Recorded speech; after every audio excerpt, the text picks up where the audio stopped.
আপনার কি বারবার মাথার একপাশে তীব্র ব্যথা হয়, আলো বা শব্দ সহ্য করতে কষ্ট হয়, বমি বমি ভাবও থাকে? তাহলে এটি সাধারণ মাথা ব্যথা নাও হতে পারে, এটি মাইগ্রেন হতে পারে। আজকের ভিডিওতে জানবেন মাইগ্রেন কি, কেন হয়, এর লক্ষণ কি এবং কিভাবে এটি নিয়ন্ত্রণ করা যায়। তাই চলুন ভিডিওটি না টেনে শেষ পর্যন্ত দেখুন। আসসালামু আলাইকুম সুপ্রিয় দর্শক, ডেইলি হেলথ অ্যাডভাইসে আপনাদের সবাইকে স্বাগতম। আশা করি আল্লাহর রহমতে সবাই ভালো আছেন।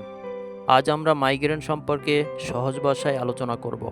ভিডিওটি শেষ পর্যন্ত দেখলে মাইগ্রেনের কারণ, লক্ষণ, প্রতিরোধ এবং কখন চিকিৎসকের কাছে যেতে হবে সব জানতে পারবেন। প্রথমত, মাইগ্রেন কি? মাইগ্রেন একটি স্নায়বিক রোগ। এটি সাধারণ মাথা ব্যথার মতো নয়। বেশিরভাগ ক্ষেত্রে মাথার একপাশে ধকধকে ব্যথা হয়, তবে কারো কারো দুই পাশেও হতে পারে এবং দৈনন্দিন কাজকর্ম ব্যাহত করতে পারে। দ্বিতীয়ত, মাইগ্রেনের লক্ষণের ভিতরে আমরা যেসব লক্ষণগুলি পরিলক্ষিত হই তা নিয়ে আলোচনা করছি।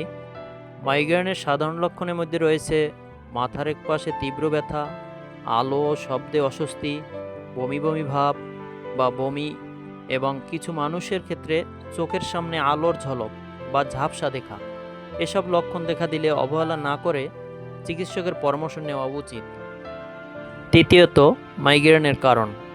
মাইগ্রেনের সঠিক কারণ এখনও পুরোপুরি জানা যায়নি, তবে পর্যাপ্ত ঘুম না হওয়া, অতিরিক্ত মানসিক চাপ, দীর্ঘ সময় না খেয়ে থাকা, কিছু খাবার বা পানীয় এবং কিছু নারীর ক্ষেত্রে হরমোনের পরিবর্তন মাইগ্রেনের আক্রমণ বাড়িয়ে দিতে পারে। তাই নিজের কোন বিষয়গুলি মাইগ্রেন বাড়ায় তা লক্ষ্য রাখা গুরুত্বপূর্ণ। চতুর্থত, আপনার মাইগ্রেন হলে কীভাবে নিয়ন্ত্রণ করবেন। মাইগ্রেন শুরু হলে শান্ত অন্ধকার ঘরে বিশ্রাম নিন, পর্যাপ্ত পানি পান করুন এবং চিকিৎসকের পরামর্শ অনুযায়ী ওষুধ গ্রহণ করুন। নিজের ইচ্ছে মতো বারবার ব্যথার ওষুধ খাওয়া ঠিক নয়। নিয়মিত ঘুম, সময়মতো খাবার, পর্যাপ্ত পানি পান এবং হালকা ব্যায়াম মাইগ্রেন নিয়ন্ত্রণে সাহায্য করতে পারে। যদি ব্যথা খুব তীব্র হয়, বারবার হয় অথবা এর সঙ্গে হাত পা দুর্বল হয়ে যাওয়া, কথা বলতে সমস্যা, অজ্ঞান হয়ে যাওয়া বা জ্বরের মতো লক্ষণ থাকে, তাহলে দ্রুত হাসপাতালে যান বা নিবন্ধিত চিকিৎসকের পরামর্শ নিন। সুপ্রিয় দর্শক, আজকের ভিডিওটি যদি আপনাদের ভালো লেগে থাকে তাহলে একটি লাইক দিন, বন্ধুদের সাথে শেয়ার করুন এবং স্বাস্থ্য বিষয়ক আরও নির্ভরযোগ্য তথ্য পেতে ডেইলি হেলথ অ্যাডভাইস চ্যানেলটি সাবস্ক্রাইব করুন। সুস্থ থাকুন, সচেতন থাকুন।